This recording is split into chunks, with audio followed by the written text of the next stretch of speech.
കൈതാരം കോതകുളം ബാലഗോകുലത്തിന്റെ ആഭിമുഖ്യത്തിൽ ശ്രീകൃഷ്ണ ജയന്തി ആഘോഷങ്ങൾ സംഘടിപ്പിച്ചു. ഇതോടനുബന്ധിച്ച് എടയാറ്റ് ചൊവ്വ ഭഗവതി ക്ഷേത്രത്തിൽ ഗോപൂജയും ഉണ്ണിയൂട്ടും നടന്നു. കോതകുളം കൈതാരം ബാലഗോകുലത്തിന്റെ ആഭിമുഖ്യത്തിൽ ശ്രീകൃഷ്ണ ജയന്തി ആഘോഷം സംഘടിപ്പിച്ചു. രക്ഷാധികാരി വേണുഗോപാൽ കെ, ചന്ദ്രമോഹൻ ടി, ആഘോഷപ്രമുഖ് KS സുധീർ, സഹ ആഘോഷപ്രമുഖ് രാധാകൃഷ്ണൻ KS, നിധി പ്രമുഖ് അരുൺ ശേഖർ എന്നിവർ നേതൃത്വം നൽകി. ഇതോടനുബന്ധിച്ച് എടയാറ്റ് ചൊവ്വ ഭഗവതി ക്ഷേത്രത്തിൽ ഗോപൂജയും ഉണ്ണിയൂട്ടും പ്രസാദഊട്ടും നടന്നു. കുട്ടികളെ ഏറ്റവും നന്നായിട്ട് തൃപ്തിപ്പെടുത്താൻ അല്ലെങ്കിൽ ഏറ്റവും സന്തോഷിപ്പിക്കാൻ പറ്റുന്നത് അവർക്ക് ഇഷ്ടമുള്ള ഭക്ഷണങ്ങൾ കൊടുക്കുക അല്ലെങ്കിൽ അവർക്ക് ഇഷ്ടമുള്ള കളിപ്പാട്ട് കൊടുക്കുമ്പോഴാണ്. അപ്പോൾ ഉണ്ണികളെ തൃപ്തിപ്പെടുത്തുക എന്നുള്ളതാണ് നമ്മുടെ ഭഗവാൻ ഉണ്ണികൃഷ്ണന്റെ പിറന്നാളിന് ഏറ്റവും നല്ല രീതിക്ക് നമുക്ക് ചെയ്യാൻ പറ്റുന്നത്. അപ്പോൾ അതിനുവേണ്ടിയിട്ട് നമ്മൾ ഉണ്ണിയൂട്ടൊക്കെ നടത്താറ് പതിവ്. അപ്പോൾ അവർക്ക് വേണ്ട നല്ല മധുരങ്ങൾ, മറ്റ് സാധനങ്ങൾ, കളിപ്പാട്ടങ്ങളെ കൊടുത്ത് അവരെ ഏറ്റവും നന്നായിട്ട് തൃപ്തിപ്പെടുത്തുന്നു.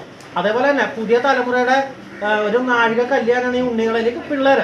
അപ്പോൾ അവരെ നല്ല രീതിക്ക് മുന്നോട്ട് കൊണ്ടുപോകാൻ വേണ്ടിയിട്ട് നമ്മൾ ഈ ശ്രീകൃഷ്ണ ജയന്തിക്ക് ഭഗവാന്റെ എല്ലാവരും അനുഗ്രഹം ഉണ്ടാകുന്ന പ്രാർത്ഥിക്കണം. ഓം നമോ നാരായണായ.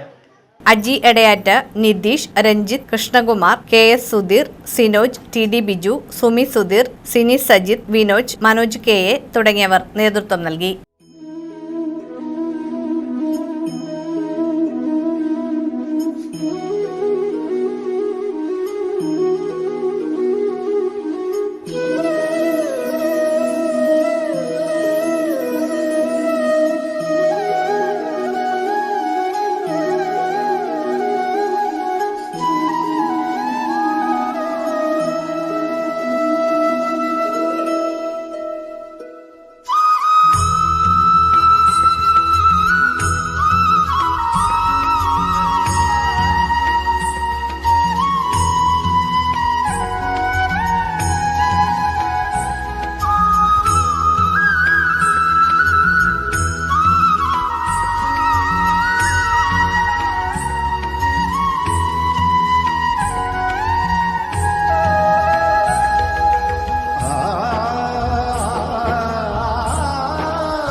ശ്രീകൃഷ്ണജയന്തിയോടനുബന്ധിച്ച് നമ്മുടെ കോതകുളം എടയാറ്റ് ചൊവ്വ ഭഗവതി ക്ഷേത്രത്തിൽ കഴിഞ്ഞ കുറേ വർഷങ്ങളായിട്ട് ഉണ്ണിയൂട്ടും അതോടൊപ്പം തന്നെ പ്രസാദൂട്ടും വിപുലമായി നടത്തി വരികയാണ്.